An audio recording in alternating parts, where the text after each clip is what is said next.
Live with CDP Sports Talk, a weekly sports and entertainment podcast sponsored by Barry Cullen Chevrolet. Live on YouTube, Facebook, Twitter, Twitch, and LinkedIn. And on audio via Apple Podcast, Google Podcast, Spotify, Anchor FM, iHeartRadio, Amazon Music, Radio Public, and TuneIn. Now, here's your host, Chris Palme.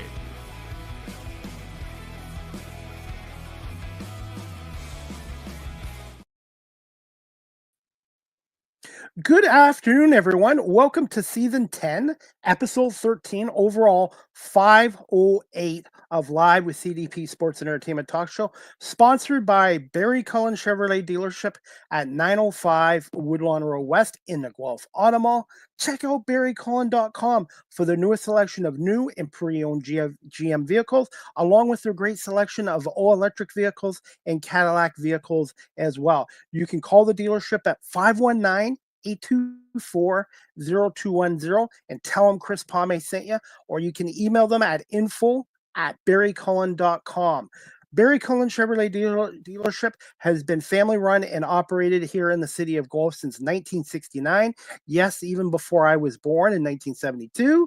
And also, I've been a customer of Barry Cullen Chevrolet here in Guelph since 2000, so 25 years.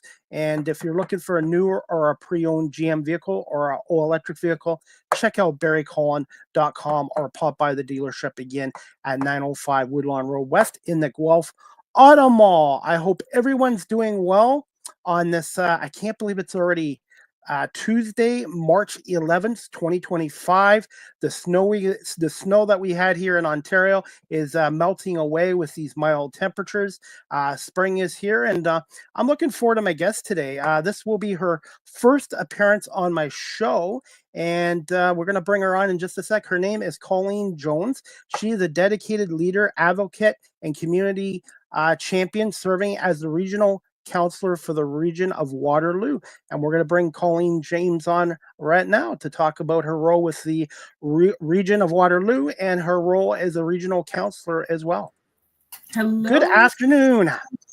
Hi, Chris. Thanks for having me on the show. Well, thank you so much for giving us some time out of your busy schedule, and it's a pleasure to have you on here. Yeah, no, happy to be here. Excited for the conversation today. And I even put in the Regional Waterloo logo for you in the background. You see that? Yes. The infamous Region of Waterloo logo. Yeah. Exciting times, Chris. So you're only my second politician that I've had on my show, but I really appreciate having the opportunity to speak to you about your role as a councillor with the Regional Waterloo. Yeah. Happy to answer any questions. I think a lot of people don't know what we do, and I think an opportunity to say kind of what we do, the roles, the perspectives we have, it's good for everybody. So happy to have this discussion and talk about my role. And also, too, I know you brought this up with me yesterday. How the heck did you become an LA Clippers fan? Oh my goodness. So I used to follow a basketball player by the name of Corey Maggette. I don't know if you remember back then. Yes. And he went to the Clippers, and I don't know, I always kind of like the underdog teams, and the Clippers, I mean, they're not a very good team, but sometimes you got to support the underdog. And many years ago, I worked for NBA Canada doing Hoop It Up tours across the country. And, I've always kind of loved basketball, but yeah, I'm an LA's Clippers fan at heart. Also like my Toronto Raptors, but, maybe that's a theme. I go for the underdog all the time. Did you know the LA Clippers originally were the Buffalo Braves in the 1970s? Yes. No, I had no idea. No idea. And when they were in Buffalo in the 70s, they actually played a couple of games a year in Toronto at Old Maple Leaf Gardens to see if Toronto back in the 70s was interested in an NBA team. And eventually the Raptors came in 1995. But the Buffalo Braves moved to San Diego, I believe, in 79-80. And then they became the LA Clippers in 84. So they've been in LA for 41 years. Yeah. So, I mean, even that, the knowledgeable about that, I think, that's a documentary in itself, the hows and the whys. And all of a sudden now it's LA Clippers, And Toronto actually had an original basketball team in the 1947 when it was pro before the NBA. It was called I can't remember the name of the league, but they were called the Toronto Huskies. So basketball in Canada have a long history, and I believe Canada invented the game of basketball as well. Yes. I was just going to say that. People don't know that. A lot of people don't. Basketball started in Canada. So there's a deep history. And look at, we've got our Raptors who are NBA champions, but also, WNBA here too. So Toronto, I think the Toronto Temple, they're calling the new team. Yes. So I think it comes full circle, I mean, we are a hockey lacrosse country, but we're also a basketball country as well. And I also wanted to, I don't know if I'm late on this or not, correct me if I am, but I want to say a happy Women's International Day as well. Yes, International Women's Day. Well, month and, all the time, but I think thank you for that because, being intentional is part of how we raise awareness about things and continue conversations and action around all of the things creating equities in spaces. So, yeah. And that's what makes Canada a great country is the diversity and the multiculturalism. I firmly believe so.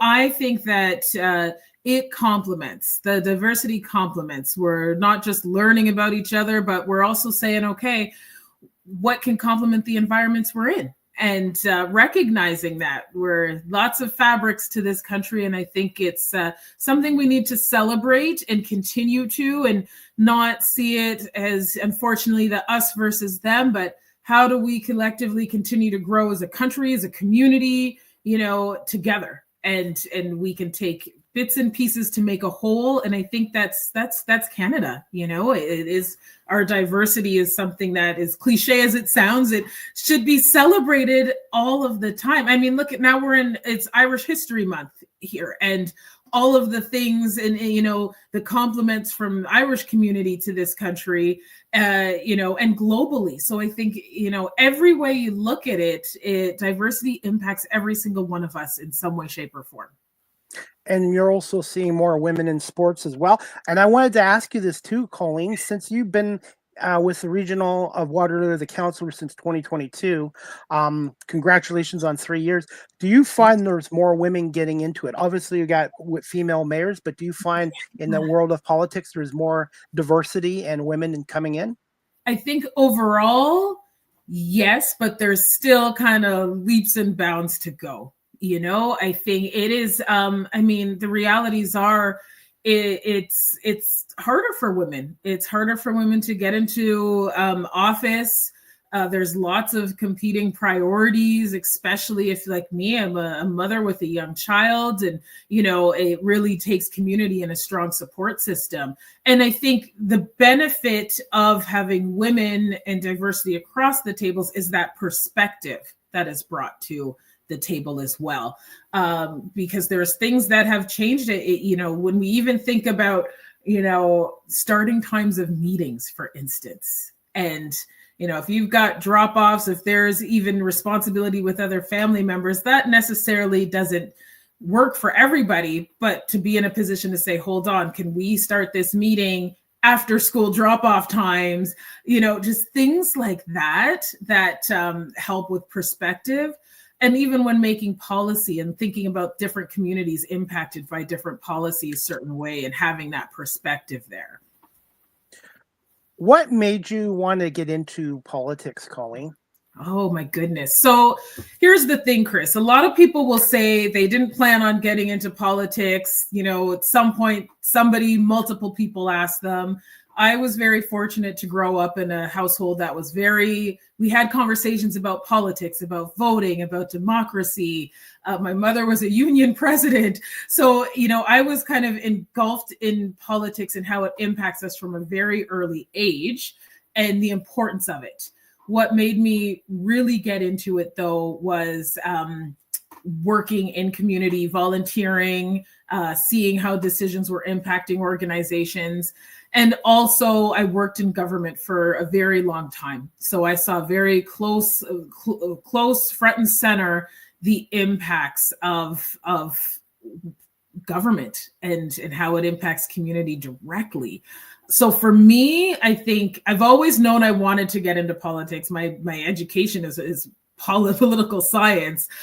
So for me, it was just a matter of when and where and timing, and I think that's an added complement to the role in what I do, because I come from a perspective of understanding government from that political staffer side, and then now on this other side being like, okay, you're driving policy and implementing policy. So I think it complements, and it's for me, it was something, I think, if I'm honest with myself and you, it's something I know I've always wanted to do. And I think that's, while I had people also push me to run, and at various times, when that time happened was up to me. Can you just tell us a little bit about yourself, and who were some of your early influences and mentors when growing up, and the importance of education in the classroom and even outside the classroom? That's right. Okay. So people often see me out and about, and I do love to be out and about in community, but Chris, I'm pretty much a homebody. Like, I like to be at home relaxing. So a little bit about me, and I've always been like that. Growing up, I was really shy.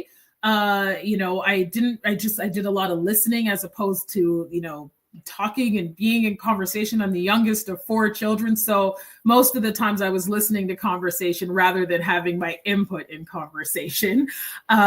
It's interesting when people say, talk about you. So, I love to travel. I love the beach. I love the water. Ocean gives me joy. And some of the early influencers for me are, my parents, and seeing them kind of tell us and my siblings kind of go after whatever it is you want to go after, and don't let anyone tell you no. And if you're told no, you can go, still don't let that stop you. Find that yes, and maybe it's in a different form, but find that. I had educators who were very much, I would say, some that really pushed me and challenged me, and I challenged back. So they allowed for that, that critical thinking piece. I was in spaces that allowed for that. So, if we were told something, I would question it. And I think that's how I am now. I'm very much, this is the way things are supposed to be done.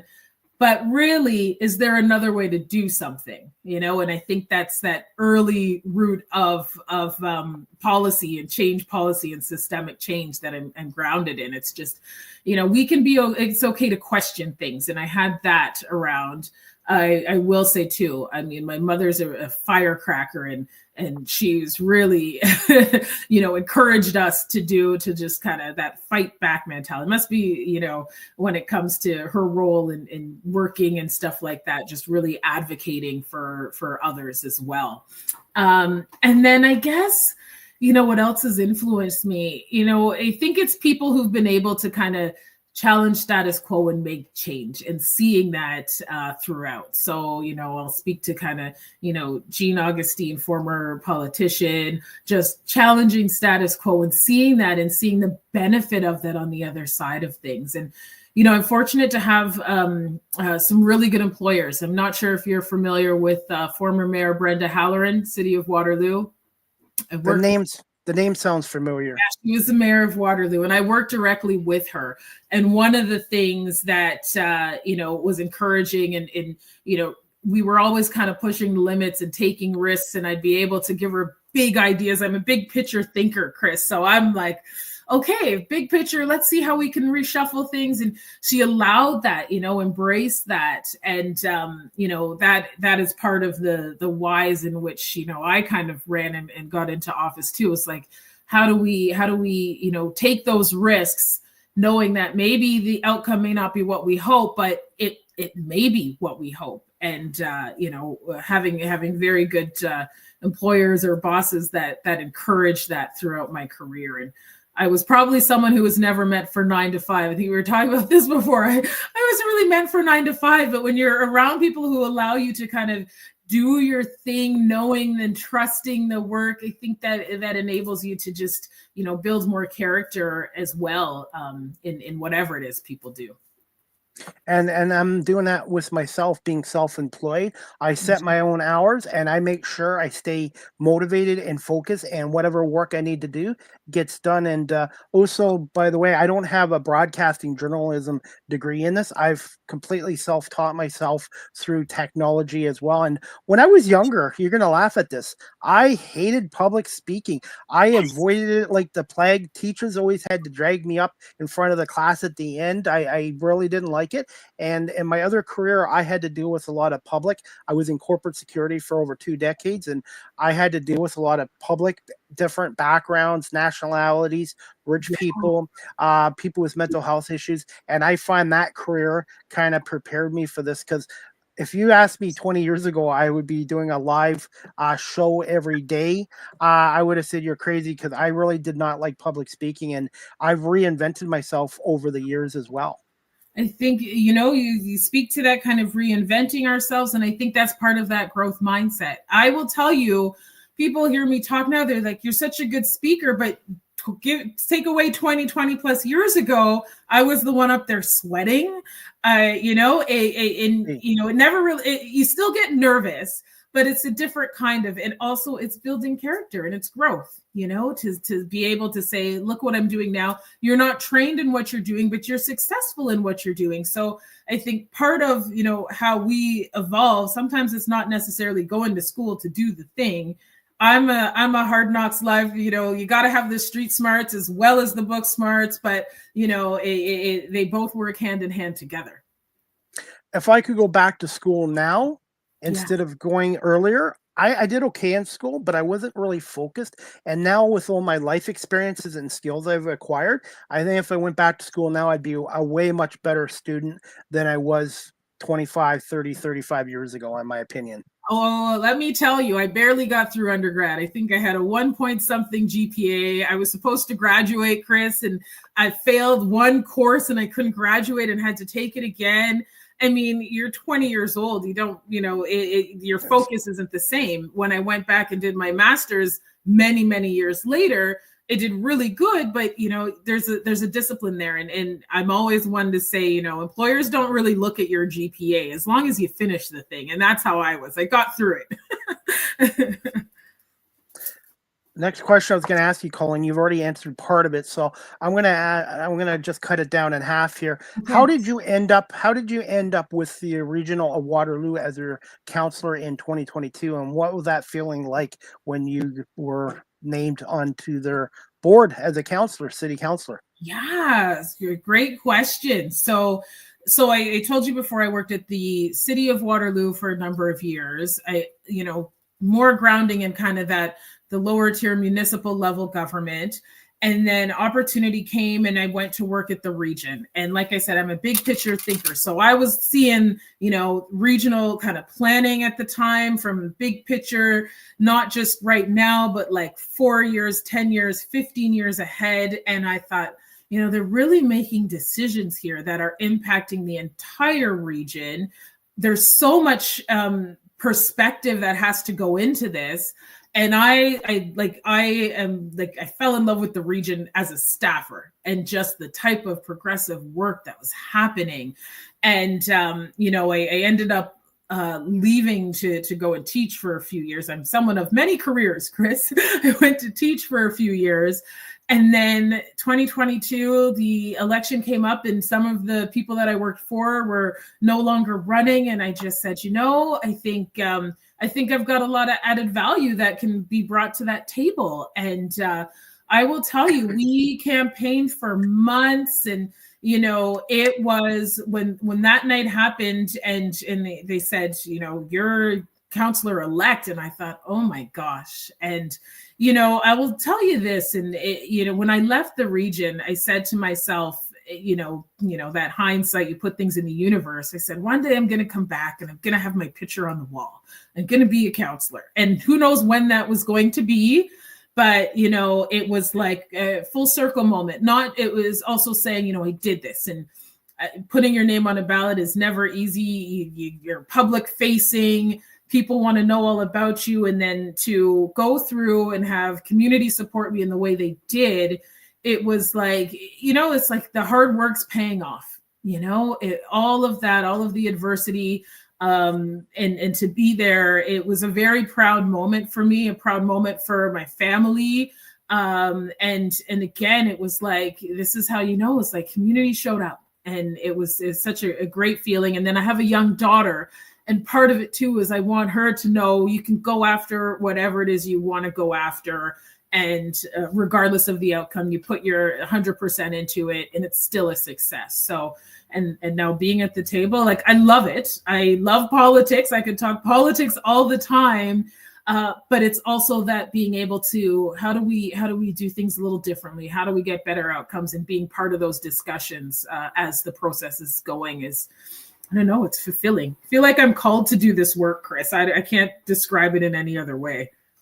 I can tell how passionate you are, just like I am passionate about doing my talk show and media work. And you don't have to pick one career and that's it for your entire life. You could have 2, 3, 4 careers, and it doesn't matter what age you are. And I wanted to ask you this too, is how important is a work-life balance being a politician, a wife, and a mother? Oh my goodness, what work-life balance? I think, you have to find a balance that works for you.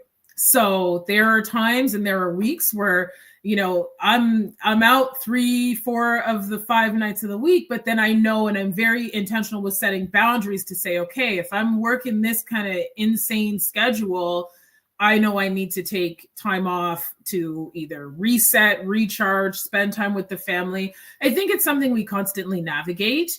What I will say though is that it doesn't feel like work in the conventional sense. So I think if I had to be at the 9 to 5 every day, it would be a little different, because the hours aren't, as they're not as structured hours. But, finding that balance is still something I admittedly kind of navigate. But I know, and when I don't know, there are people like my husband and my daughter who will say, we need to do something. And it kind of pulls me back in to say, all right, okay, time to slow down for a second. As well. But I don't know, that work-life balance thing's a myth, but I think if you're doing your passion, you're not really working in the conventional sense, if you get me. And some nights I work until 2, 3 in the morning doing stuff, creating content or booking guests. And it's when you're right, when you have a passion and you really enjoy what you're doing, it's not really working. Also, I wanted to ask you this, Colleen, too, especially in politics. How important is connections and networking as well? Oh, it is critical. For me, it's one of the most important pieces of the work, and that is connecting to community, networking with people. And it's not even so much about my network, because they do have a big network, but it's also, how are you using that network to connect other people? Because, as a politician, I don't know all the things about everything, but at times, well, who can I connect people to? Or, who can I connect with that knows something that can, help make a better decision, or even amplify somebody else, another business, another person. I think it's a critical piece to it, instead of just kind of reading reports, going, making a decision. The community helps inform, and your networks help inform too, a lot of the critical thinking piece around what we do as politicians. How much has the internet and social media affected the government and politics? Oh my gosh, Chris, that it is. I tell you, I think social media has really made things very polarized. Like, it's one way, it's right or wrong. For me, and there's some people who say I don't watch social media. I watch it to see kind of what kind of conversations are going on, what people are saying. It has made it easier for misinformation and that kind of disinformation. It also, in some regards too, as a politician, kind of dehumanizes us in a way, because it's easy for people to be kind of keyboard bullies and say what they need to say about, the dreaded politician. But I'm like, we're still human, we're still human. And we still have feelings, and there's this whole separation of like politician, human, and it exacerbates it sometimes on social media. But then on the other aspect, it's a way to connect. It's a way to connect to people when you can't necessarily be everywhere, late at night. Sometimes there's a thread happening and I can jump on and just kind of clarify something. Also giving out information, what's closed, what's open. So, there's good and bad. What I will say, it's not necessarily social media that can be harmful. It's the person using it and what are their intentions behind it. If you've got good intentions in it, it can be lovely. If there is maliciousness behind it or a way to degrade people, dehumanize people, well, it's a user that's we really have to be mindful of.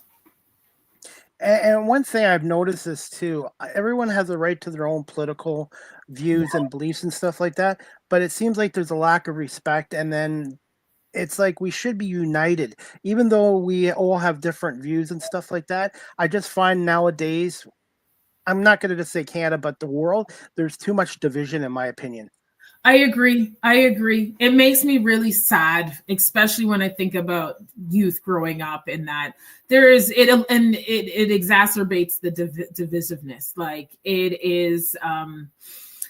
it's pretty, to me, it's sometimes really, really, really scary the way it's dividing people. And we can have different perspectives on where we align politically, but when you start to lose respect, and you vocalize that, type it out, and people watch that, and the reality is people go to the internet and they go for information without also doing their own due diligence to say, wait a second, fact checking the information, because it's so easy for people to just say something and then run with it.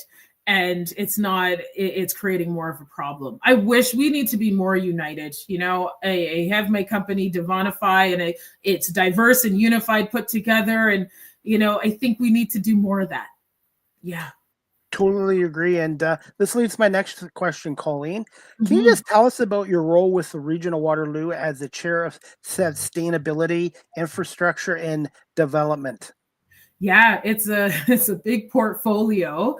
It used to be planning and works, but we know, there's government changes. Planning authority got redistributed to the area municipalities. So and when I looked at that, so I put in the motion to change the name because I wanted it to be more reflective of what we're doing at the region. Like, how are we creating a sustainable region, be it through infrastructure development. It encompasses transportation, which is huge, and roads, and how we're developing roads and building roads and fixing regional potholes. I'll just put that in there. It's a portfolio where I am learning a lot. And when I took the role, or when I, got elected, I said, I want something that will challenge me in ways that, I haven't really been challenged a lot, and to learn about the growth mindset. And it was taking on that portfolio. So all of the things, water, wastewater, garbage collection, things that aren't, nice and fuzzy, but, they help communities, and they're part of how communities are structured. So it is huge. And I learn a lot. And it also makes me see this area completely differently. So I'm driving on a road, or I'm walking on the road, and I'm paying attention to where the lights are, paying attention to the crosswalks, paying attention to where the bus stops are. And is there a need for more in certain areas? Paying attention to, just in terms of process with water, or process in terms of building and designing, and the connection to the area municipalities too. So it's one big kind of ecosystem here. What would you say to those people that want to see the government downsize and shrunk, and why there's an importance to have government nowadays? Yeah, I think that comes from people not really understanding what happens where. And as someone who's a systems person, I think there's always going to be room to streamline, make things more efficient. At the same time, I think, there's costs associated with stuff like this. And yeah, I think early on, he's kind of for like, okay, we should make it one or downsize, but it's so nuanced and complicated, Chris. And again, as a big picture person, thinking about, okay, there's individual municipalities, but then how is it all connected? And that's what I focus on. Okay, making sure everything's kind of connected. But I think there's always going to be rooms to streamline things and make things more efficient. But a lot of the reason why there's discussion between, do we downsize? Do we keep things the same? I think a lot of people don't understand who does what. And as a result of that, people have their opinions. But I don't know. It's a tough one. I think that should go to like a referendum or something. I'm going to put you on the spot with this question. As a city councillor and a politician, what's the biggest stereotype that you hear from people around the region of Waterloo or just in Ontario in general about politicians? Oh my goodness. So a couple of stereotypes, either and so inaccurate, except for one that I had someone email me and said, you got a car allowance and you're making hundreds of thousands of dollars, so we don't make a lot of money. We're not in it for the money. Well, I'm not anyways. So that's one. I think the other thing is that, again, respect in terms of like, we don't know anything. And I will say we don't know everything about all the things, but, we do come with some awareness about the role. What else? I think those are the two biggest ones. Like, politicians don't know anything. They're not working. And I guess we're working for the interests of, I don't know, some corruption or something like that. We're all corrupt. And, in some regards, Chris, I can't blame people for thinking that way when we see some of the tomfoolery politicians saying and doing things that don't make any sense and don't reflect communities. So, it's a stereotype. I don't know if it's, but I understand. I was rooted in truth, but I understand when people say, oh, politicians are corrupt. No, we're not corrupt. We're not all corrupt, but again, people look at behaviors. They look at what's said. And if it goes counter to what people's beliefs are, they will think that. And I'm guilty too. Sometimes you don't agree with a politician, and then it's like you got to realize too, they're human beings and they make mistakes as well. Nobody's perfect. It's not an easy job, and you know this, Colleen, too. Even if you're the nicest and the greatest person out there, you can't please everybody out there. You can try to, but it's almost impossible. Just like with my media work, a lot of people support my work, but not everyone's cup of tea. Yeah, we can't please everybody, and we shouldn't try to. It's just that's not realistic, and we will make mistakes. And I think we're not perfect. There's been decisions that have been made, and you come back a year or two, or next term later, and say, okay, we got to pull that back. You don't like to do that all the time, but when you've made the wrong call, you got to own up to it. And I think that's part of being accountable. And yeah. Learn from your mistakes, and whatever career you're in, you do make mistakes, you learn from them, and that's how you grow as a professional. Absolutely. And that's the thing too. Professionalism seems to be lacking nowadays in a lot of careers, and we need to get back to that. I'll leave it at that. No, professionalism. Let's define that. But it's true, being professional can look different ways. It doesn't necessarily have to be one way, but I think there is something to be said about being in a role and having tact with that role and being respectful. I think a big part of professionalism is respect overall. Absolutely. And I wanted to get this question into being from the city of Guelph. I'm in Cambridge and Kitchener-Waterloo quite often. What are your thoughts on roundabouts? Do you find they are very good long-term, or do you think they should go back to the old traffic lights? Oh, that's a tough question. So I overall don't have an issue with roundabouts. I do think that there was one of these pieces where there needs to be education. I don't know about you, but I've been in roundabouts where it's been a close call because someone didn't signal or they were in the wrong lane. I also think that if we're going to, when it comes to roundabouts, we also have to think about how we plan around them. because there's pedestrians, there's cyclists, there's, cars.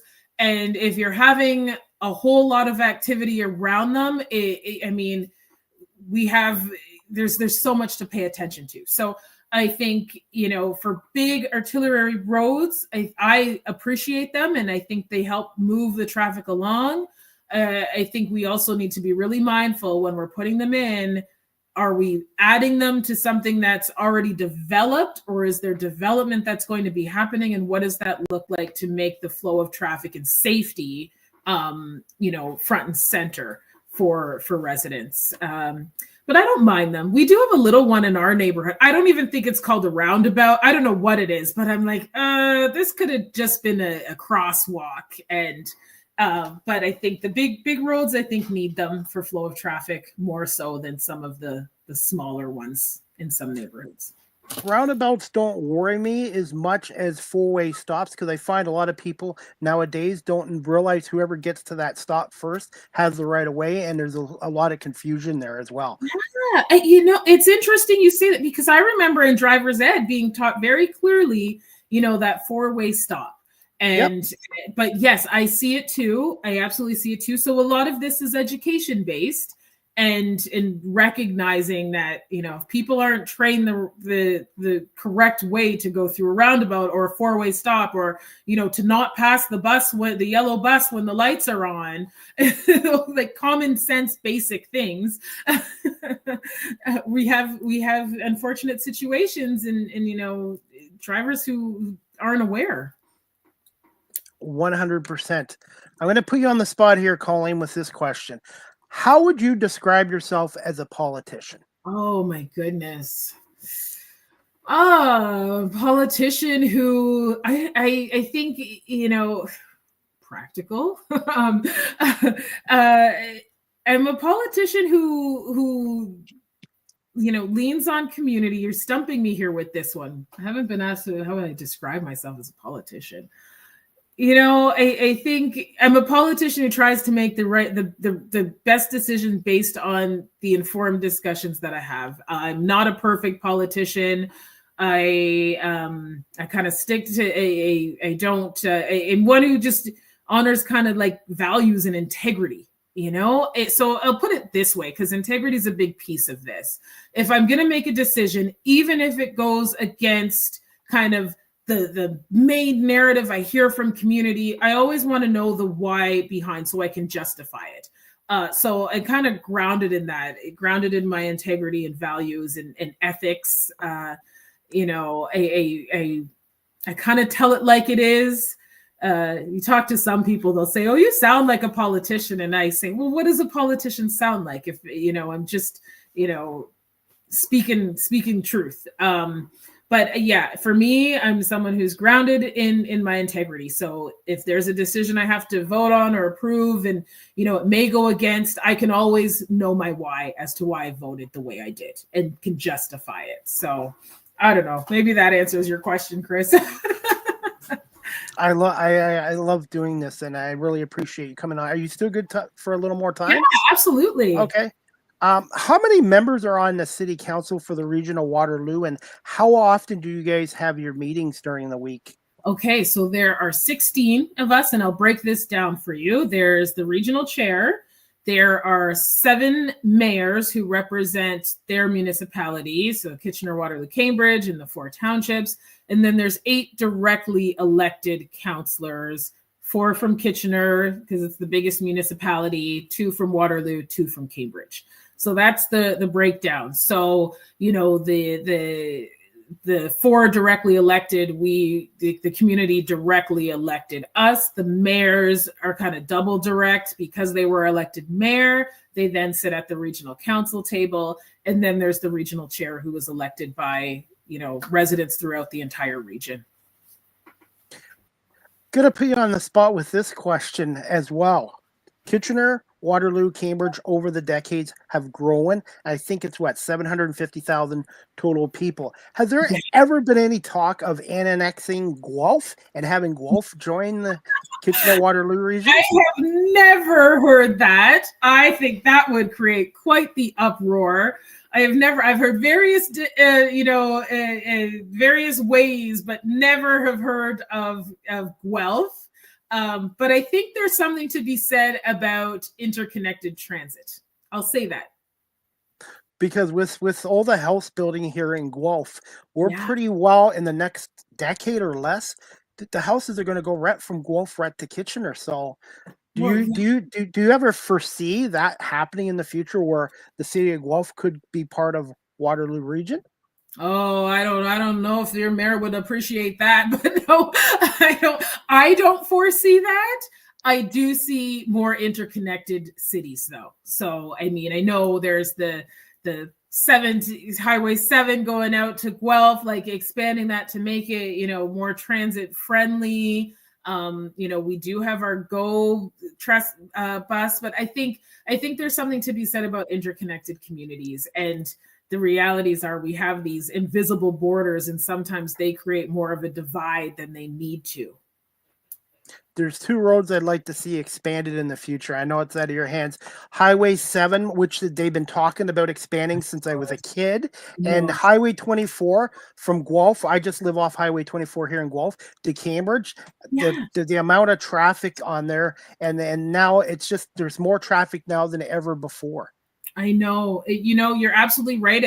Every time there's kind of an election, provincially, that highway comes up. And it's just, I find it's said, and then there's a stalling that happens. I hope that's not the case now. But, it's interesting you mention the Cambridge Guelph, because sometimes I will take that kind of back way in. And I think that's going to need to be expanded, especially with development that's going to continue out there. So, you may be onto something. It's funny. When I was younger, I was just on to sports, and that was pretty it. The older I've gotten now, I've taken more interest in politics as well. Yeah, it's every single thing is impacted. I will say this, not everyone agrees, but I see everything is political, from, how the roads are being designed for, having water. All of these things are very political decisions. It may not be big, top, front and center in the media, but I think and this is why it's so important for youth to get engaged very early on. I will speak with grade 1 classes, and I'll be like, who brushed their teeth this morning? Well, you have clean water because, or, did you recycle? Well, recycling started in Waterloo Region. So, really bringing it to a realistic perspective, not just sometimes the big policy things and housing promises. It's like, how do we educate from a very early age to say, politics is part of their everyday life, even if they don't recognize it yet. And I wish when I was younger, I had taken more interest in it. I guess when you're younger, it doesn't really affect you until you become an adult. Yeah, it really, well, it just goes to say, learning early about voting and the importance of it. And again, the other thing too is, these conversations also have to happen in the household as well. I think that's part of it too. But, education early on, I hope there's more voter turnout in the future. But if we don't start early, people won't recognize the importance of it. I don't know what the numbers were for the latest provincial election, but it seems like the non-voters is continue to grow. And we need to shrink that down and get more people out there to vote. Yeah, there's something around 40-something%. And I was looking at historically, and it used to be like 80 or 90%. Then it went to 60%. Now it's at 40%. And wow. I think this has to do with some of the stigma around, what politicians say versus what they do, also an education piece. And, we're in a time where people are just kind of trying to survive. So, and also I think there needs to be voter reform with how we vote, because the expectation that everyone's just going to be able to get off work to go to some place that, maybe it's not accessible enough. It puts it actually will deter people. I wish that we had a form of online voting that was secure enough that people could do it from their own home. They did it for the leadership race. We could vote online there has to be a way to progress this more.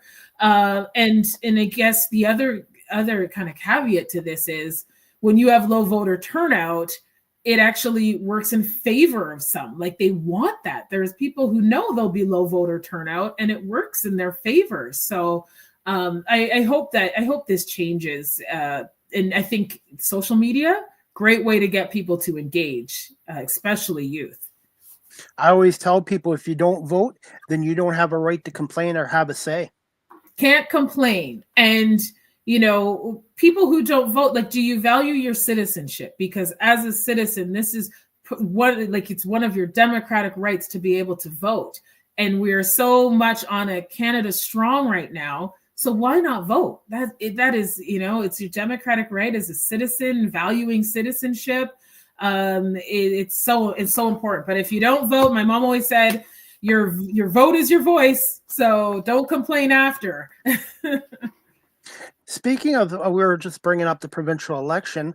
I want to say congrats on running. And what made you run for the 2025 provincial election? And what was the experience like? And would you consider running again in the future, Colleen? All big questions. So, you know, part of my I'll preface this and say it wasn't like an intention to run provincially. That wasn't kind of the thing way far out that I was thinking of. But you know, I knew there would be like a snap election, and I didn't want to look back. And this is kind of who I am as a person, and say I shoulda, coulda, woulda, and didn't. Because I think sometimes we get caught up in thinking, when is the right time?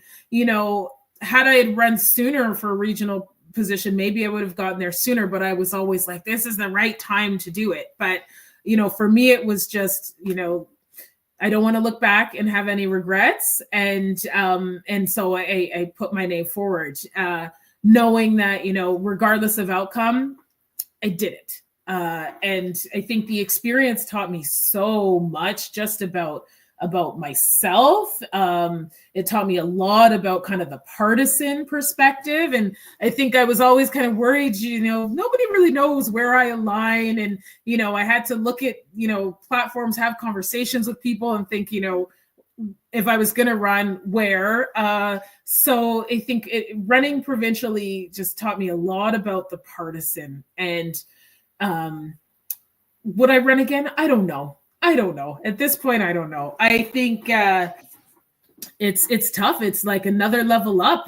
All of the tools that I guess when you're running as an independent, like at a regional seat, you're doing it with the team and it's you. And then when you're running with a party, there's a lot that you got to kind of stick within the partisanship. And I mean, the other benefit to that too is you do have support from a party as opposed to trying to do everything yourself. But it was just so quick too. What's 29 days? You know, what I realize is that especially in the community we're in, community really wants to know the candidate. Well, you can't really get to know a candidate in 29 days at a provincial level. You know, there needed to be more time. I think time was the thing that was working against many of us.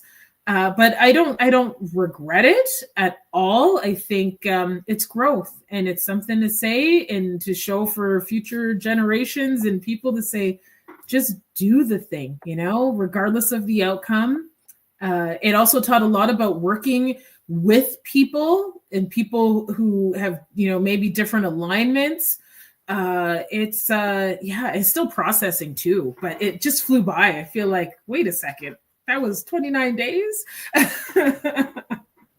Yeah, I have my thoughts on that too. And yeah, you're right. 29 days is not enough time to get to know candidates and give them an opportunity to try to win you over, in my opinion. Yeah, it's relationship building, you know.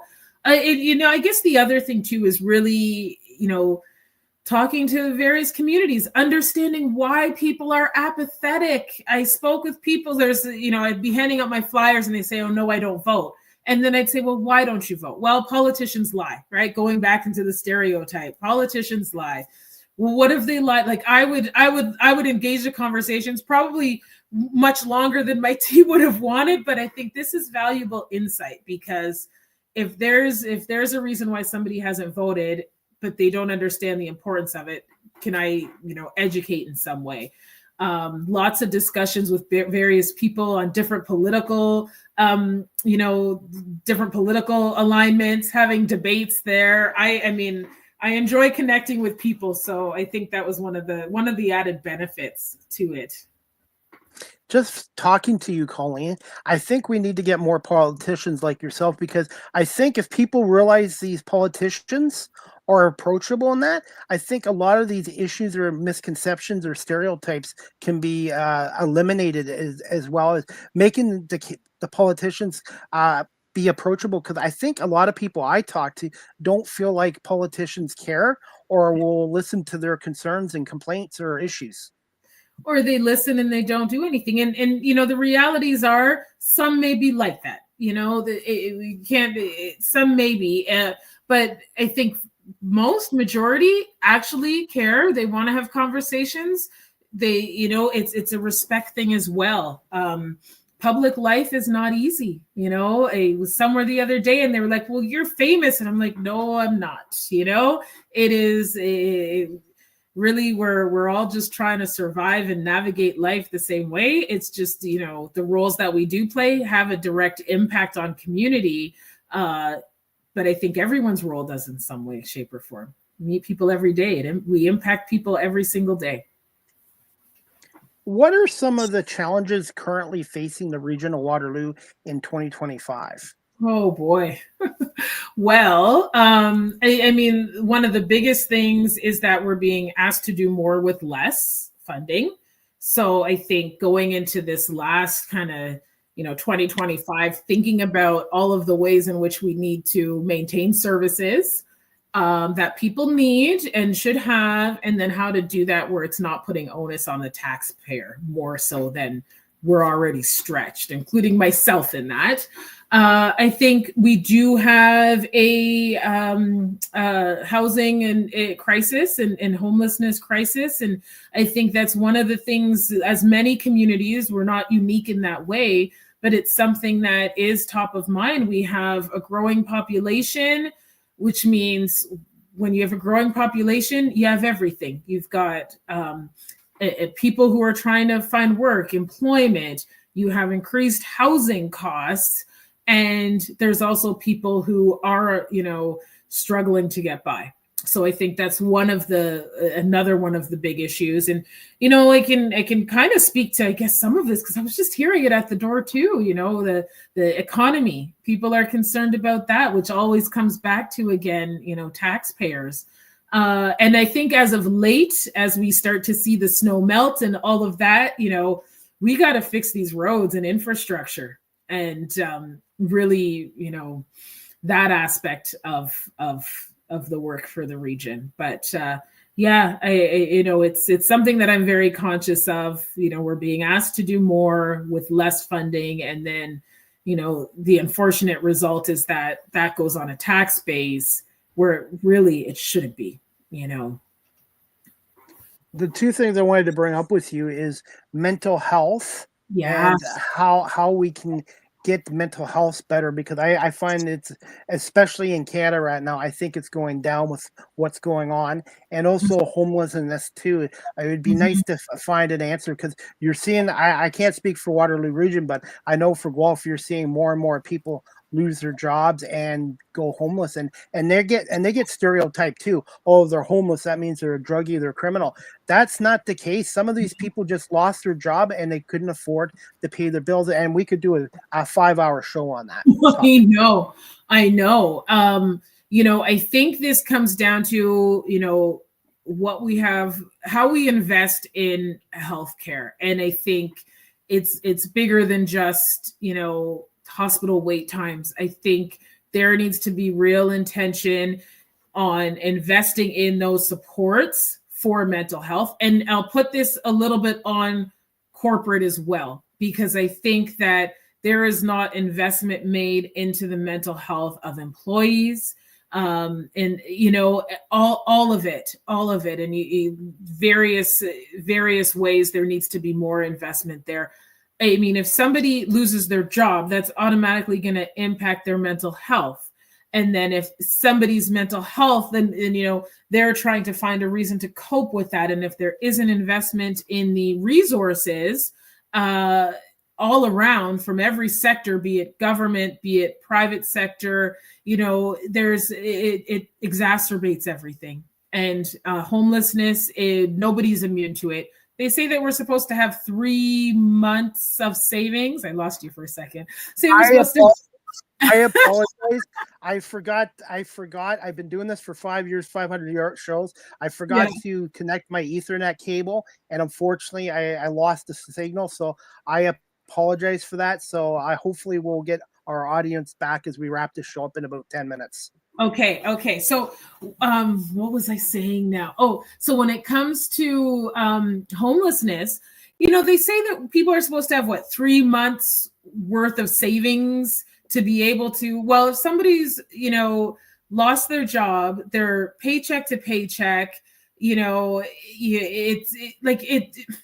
I feel that the challenges are going to get worse, and the cost of living. I think of seniors who are on a fixed income right now, and it's a scary thought if we do not do anything to really address kind of the affordable housing piece and what that means, and redefine it. This is an opportunity now where we can redefine what affordable housing means, and it's so big, it's global at this point as well too.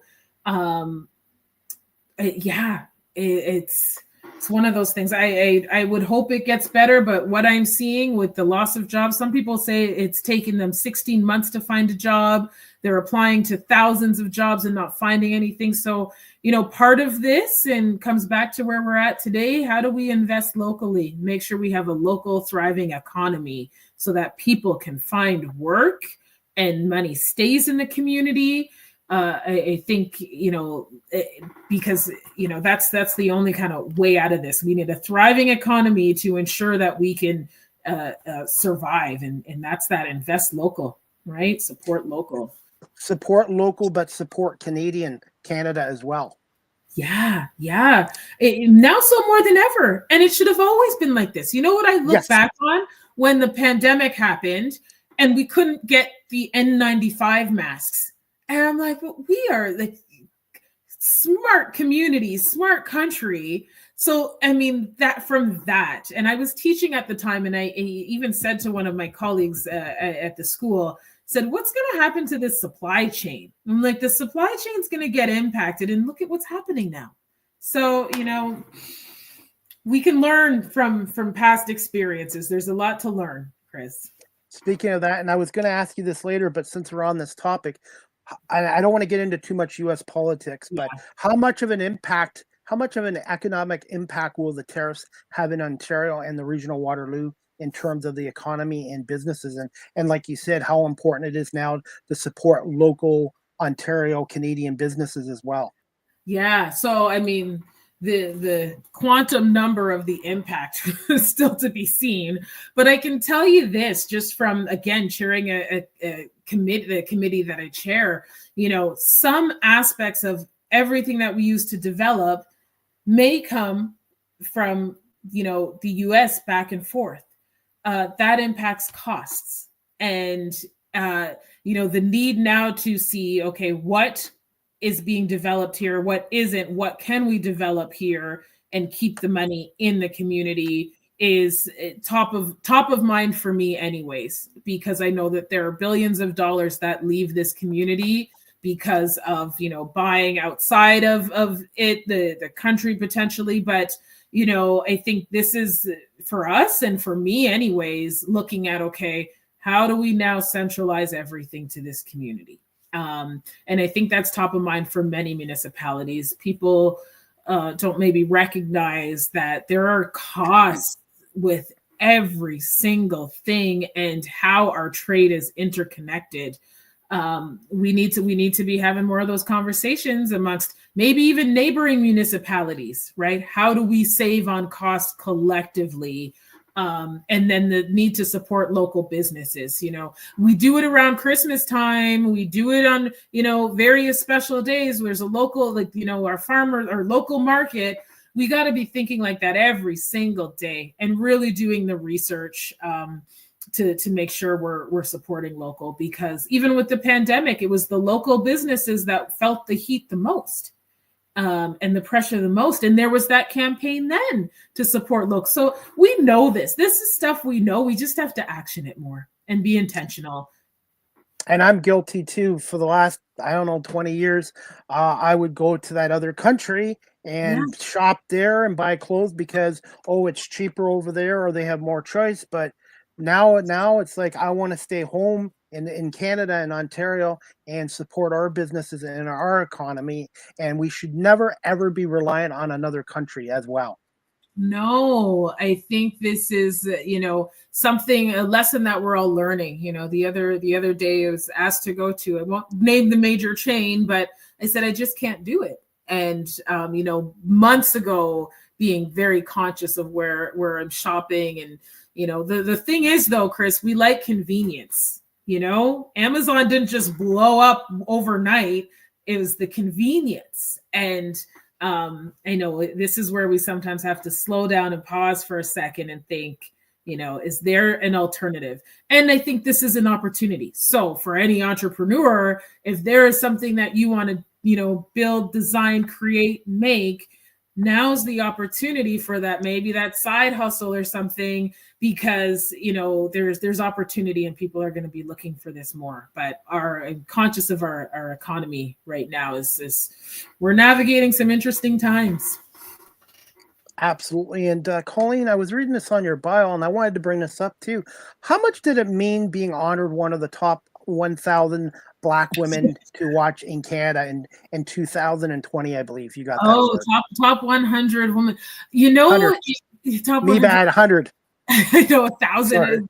Either, I'm appreciative of recognition. We don't do the work for the recognition. Absolutely not. But I mean, it was, I mean, I'm always humbled, because being a politician, I wasn't a politician at the time, but I can reflect on this now. You're doing community work. So at the time I was doing more community-based work. It's often thankless. Anybody who's worked in a not-for-profit or who's worked in, you're volunteering somewhere, giving hours, when somebody takes the time to recognize you, it's not even about the win necessarily. It's that someone took the time to recognize, write something. So it's part of that being seen and valued. So I kind of, I recognize that, and any award subsequent that I've received, it's the same thing. You don't do it for the award, but somebody took the time to put the applications together and, get those, write all of these things. And, so I'm appreciative of that. And it also keeps me going too, in terms of like what I'm doing. It helps kind of keep me going forward. What makes Canada such a great country, living and working also in the region of Waterloo as a city councillor? Okay, so what makes Canada a great country? So I appreciate and love the diversity. I will tell you the thing about Waterloo region that I love, and Canada too, is the corn. Corn and the maple syrup. You go anywhere in the world, we've got the best corn and the best maple syrup. But I think when it comes to Canada, we are proud people. I fundamentally believe that. Look at hockey and just how it brings people together. I think at the end of the day, it's a country that many people want to be in. That want to move here. And I think we can't lose sight of the value that we have. And that I think across the globe, regardless of where we're at from a political climate, people look to Canada as a place that is, desirable, that people want to be here and want to grow families. And, like I was saying before, anywhere I go, if I'm traveling, the minute I cross that border, I'm like, I'm home. There's something to be said about Canada pride. And I think we all need to really, really reflect on that. And what makes, working in the region as a city councillor or regional councillor good is just, being there to see the impact of the decisions. and know that you were part of that conversation. You were part of that decision. And talking about the good decision, the bad decisions, I get the same feeling, but I'm like, oh, we could have probably handled that differently. But you're right there. You're right in tune with community. Other levels of government, I will say this, I think you get removed from that sense of community. You're far removed from it. So I appreciate that as a regional councillor. I'm right on the ground, kind of the front lines with community as well, and can use my platform to advocate to upper levels of government as well. Just quick thoughts on the current Prime Minister, Mark Carney, and thoughts on Justin Trudeau's 9 years as Prime Minister. Well, I mean, it's a classic tale of politicians, they're, when you come in, it's this high, this great kind of, energy. And, the reality is people as a whole, I think it's easier to pay attention to negative than it is to really reflect on some of the positive that's happened. And, I think Justin did the best he could navigating what he had to navigate. And like we said, no politician's perfect. And, there are mistakes everybody makes, but we're held to such a high standard of being perfect that when you do make that mistake, it seems like that much more critical, even if you had the best intentions. So, I will give credit to anybody who's been a politician, who is a politician. We face heightened amount of scrutiny all of the time. And after 9 years, I think Justin, part of me thinks that, I think maybe he needed to go with it. I'm like, well, did he at the time? Anyways, I'll kind of leave that there, based on what we're navigating. And for Mark Carney, it's still out there to see how this plays out. I've been in a lot of conversations lately where, the whole process for that, people don't really like that process. They think it's corrupt in some ways, I'm not saying that's how I feel, but again, the corruptionness, it always comes up. So we'll see. I hope, in terms of what we're navigating from a federal big picture Canada perspective, we just have, solid leadership that will work in the best interests of Canadians. Even if he doesn't get it right, trying his best. But yeah, it's interesting. It goes ebbs and flows, right? When someone comes in, there'll probably be a federal election soon, though, Chris. And, that's something we can't, we don't know the outcome, but I think we're going to have to brace ourselves for whatever that looks like. What would your advice would be to the voters for the federal election coming up? What would you say to them? I would say to really do their own research on the politicians, on the party stances, have discussion with people, and not just people who agree with you, but people who may disagree, because that will help. And then I'd say to make sure to vote. I think before we just go and vote, we need to do some education on what exactly we're voting for and what do our values align with what that party aligns with. And I think the other thing too is making sure to think of things from a local perspective too. So not just the big party perspective, but who are you voting for? Because that's your local rep. And, what I've seen, especially with this past election, is people maybe don't even know who the local rep is, but they're voting for the party. And that doesn't do a justice to communities as a whole. And finally, I do this with all my guests too. I wanted to get this question in with you, and then maybe just show a couple minutes of your city council clip as well. What are some fun facts about Colleen James and the Region of Waterloo people might not know about you and the Region of Waterloo? Goodness, some fun facts. Should be asking like my husband this. Some fun facts. So I like 90s music. That is the genre that I stick to, or the years like 90 to early 2000s, and it could be anything from R&B to rock to hip hop. I love an Alanis Morissette. Fun facts. Oh my goodness.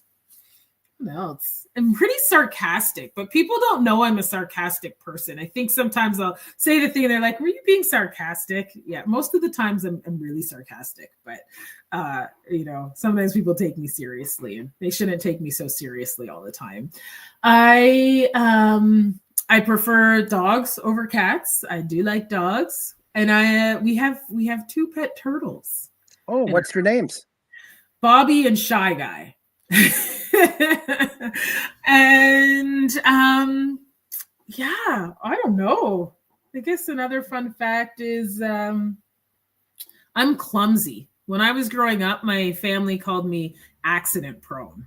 And people who know me at council know that I'm probably the one to spill something or what have you. So just a little bit about me. I'm pretty, like I told you, I fell down the stairs the other day. I'm a clumsy person. I can relate to. And before we wrap this up, I'm just gonna play a 3-minute clip of one of your city council meetings and just get your quick thoughts on that. Okay. Thank you so much, Colleen, for coming on here today. And I definitely would like to have you back on again as a guest in the future for part 2. Anytime. Just 1 second. Let me know if you can hear the audio okay. You all are well aware of, to assist in the advocacy of the students who brought this to my attention around the need to reinstate the late night transit loop. And having met with the students, spoken with the Uptown BIA, recognizing that, you know what, although I may go to sleep at 10 a.m. or 10 p.m., not everybody does. And there was an ask there. There was a need for safety, our fiscal, economic, financial impact, and again, thinking about and understanding the history of this route and recognizing when it was canceled. It was during a time when there was low access to, there wasn't people riding the transit at that time due to the pandemic, but situations change as many do, and there is a definite need for this.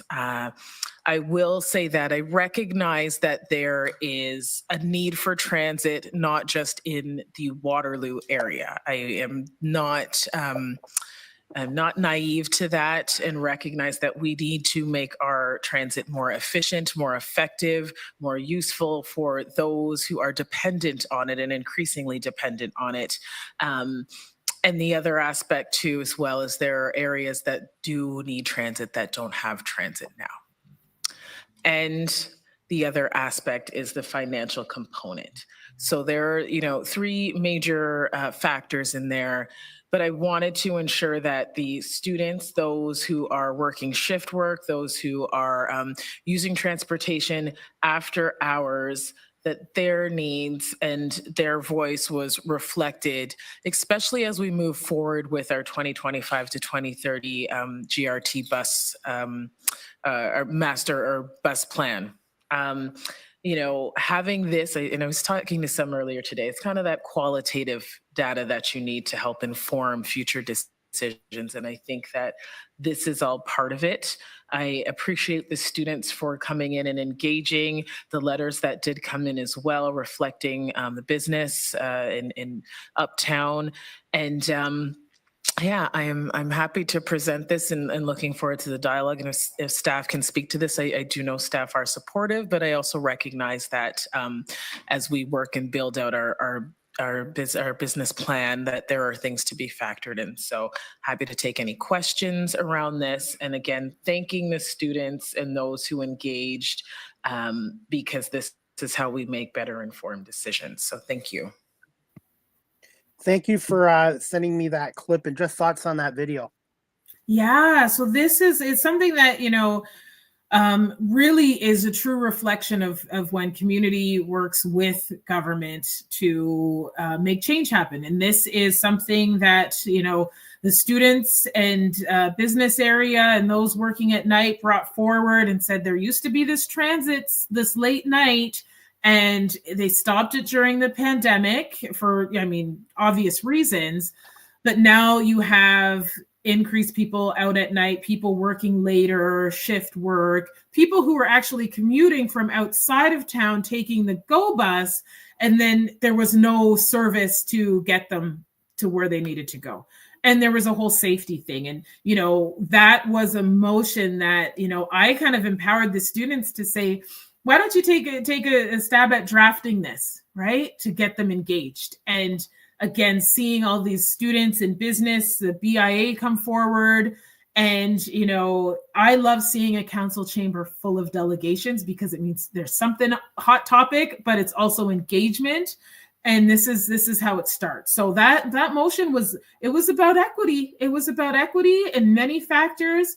It cost $30-something to take an Uber, and if people have their bus pass, they're able to get home, but they're also cheaper, but also safely. So good moment. It was a good collaborative effort. And this is how I see government working. We don't do things in silos. We have to work collaboratively with community. So good moment, good win there. And of course, when you do one win, there's always, all of the other things that still need to be addressed, and we'll get to them. Can't get to them overnight, but we will.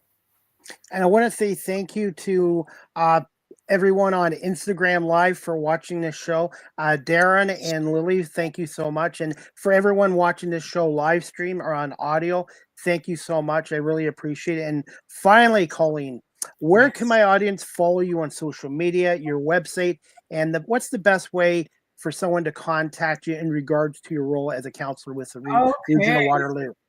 So the best way is probably connect with me on Instagram, Councillor Colleen, _ Councillor Colleen on Instagram. And then email cjames@regionofwaterloo.ca. I'll answer the emails when they come. I may not get to them right away, but I will definitely answer and get back to you. And I've got a website, colleen-james.ca, but I'll tell your audience and those who want to reach out, Instagram's probably the best way. I'm very responsive there. And email I'll always be responsive there as well. Well, Colleen, I want to say thank you so much for giving us more than 45 minutes today. I really enjoyed speaking with you and hearing your story and learning from you. And you do have an open invite to come back on here again in the future. And give me a little bit of time tonight, and I will send you the video, the audio, and I'll break this into reels and clips for your social media pages as well. Do you have a question for the host before we wrap this up?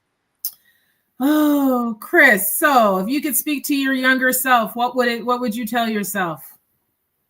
The importance of education and continue to learn, and also voting as well. Just find your passion and just mindset and passion in that, and have more of a focus. I echo that completely. Excellent advice. So, but thank you, Chris. Well, thank you so much. And over an hour flew by quick too.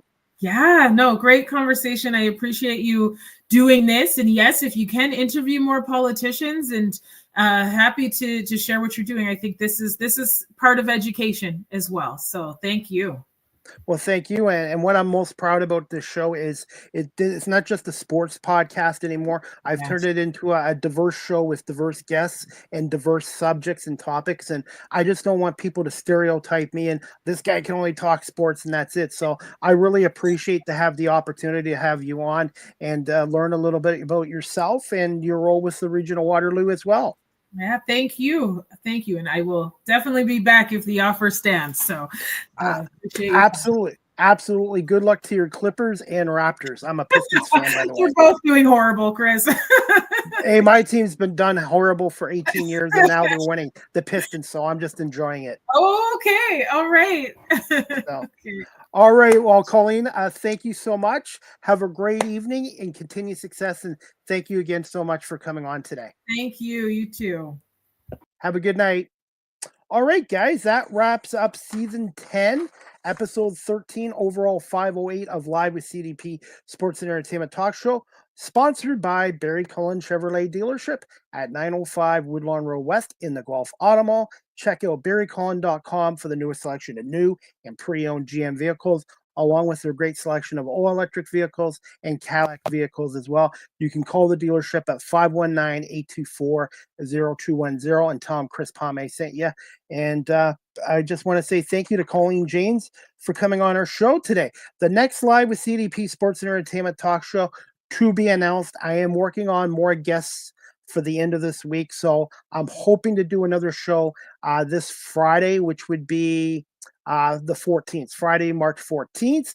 And also, guys, the Buffalo Bandits are back in action on Saturday, March 15th, 9 o'clock. The Bandits take on the Calgary Roughnecks at the Scotiabank Saddledome in Calgary, Alberta. And that game you can watch on TSN Plus or the NLL Plus. If you sign up with an email and password, you can watch it on live stream as well. And that's about it. Again, I want to say thank you to Colleen James, a counselor with the Region of Waterloo, for coming on here today. And you can contact her at Colleen James at cjames at regionalwaterloo.ca, or you can call Colleen at 226-753-7234, and she is on Instagram as well. And we'll make an announcement on social media who my next guest is, and fingers crossed it'll be Friday, March 14th as well. Also, guys, I am on Cameo. If you'd like a personalized video from yours truly, click on cameo.com, Chris Palme, and I'd be happy to do a video for you. So book your Cameos now as well. And also, I'm on PayPal. If you'd like to contribute to my talk shows and my media work, and you enjoy my shows, PayPal cpalme19@gmail.com. And also, any comments, questions, feedback, suggestions, you can email me at Gmail as well, cpalme19@gmail.com. And I want to say thank you to Darren and Lily for watching on Instagram. And I want to say thank you to everyone watching live streamed on Facebook, LinkedIn, YouTube, Twitch, Twitter, and Instagram. And also to my audience on my audio platforms such as Apple Podcasts, Spotify, iHeartRadio, Amazon Music, Good Pods, and wherever podcasts are available as well. Also, before we wrap up this show, guys, I have joined another social media site. Yes, I'm on Blue Sky. So for those who are out there and you're on Blue Sky, you can follow me on Blue Sky at Live with CDP19 on Blue Sky, and I do post content there as well. And finally, as we wrap up this show, guys, if you're looking to adopt a pet, check out the Cambridge and District Humane Society, 1650 Dunbar Road in Cambridge, Ontario. Telephone number 519-623-7722, extension 0, or visit their website at cambridgehumanesociety.org. All the animals that are up for adoption there, their profiles are on cambridgehumanesociety.org as well. Live with CDP Sports Entertainment Talk Show, again, is live streamed on YouTube, Facebook, Twitter, Twitch, LinkedIn, and now available on Instagram. And finally, you guys can follow me at my website at beacons.ai/Chris Palme. And one thing I forgot to do before we wrap up this show today, guys, is Barry Cullen Chevrolet, which is one of my sponsors. It is Truck Month at Barry Cullen Chevrolet dealership.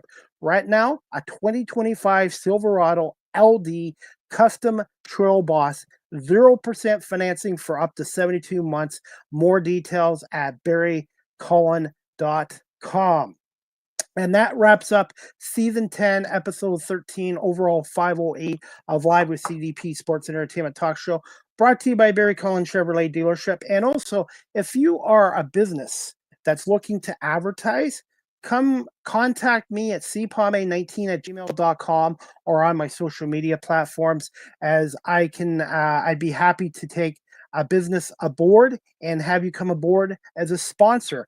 Live streaming is the future of broadcasting, and I am looking for more local or businesses out of town to come aboard this show as a sponsor. And I do have listeners into 41 countries around the world, and I do have a following on YouTube as well. So if you're interested in getting your company advertised on Live with CDP Sports and Entertainment Talk Show, the Small Talk podcast, or the Argo Bounce podcast show I do during the CFL season with Nick Small, please feel free to DM me or cpame19@gmail.com. And we got a comment here from the 716 Sports Blizzard in Buffalo.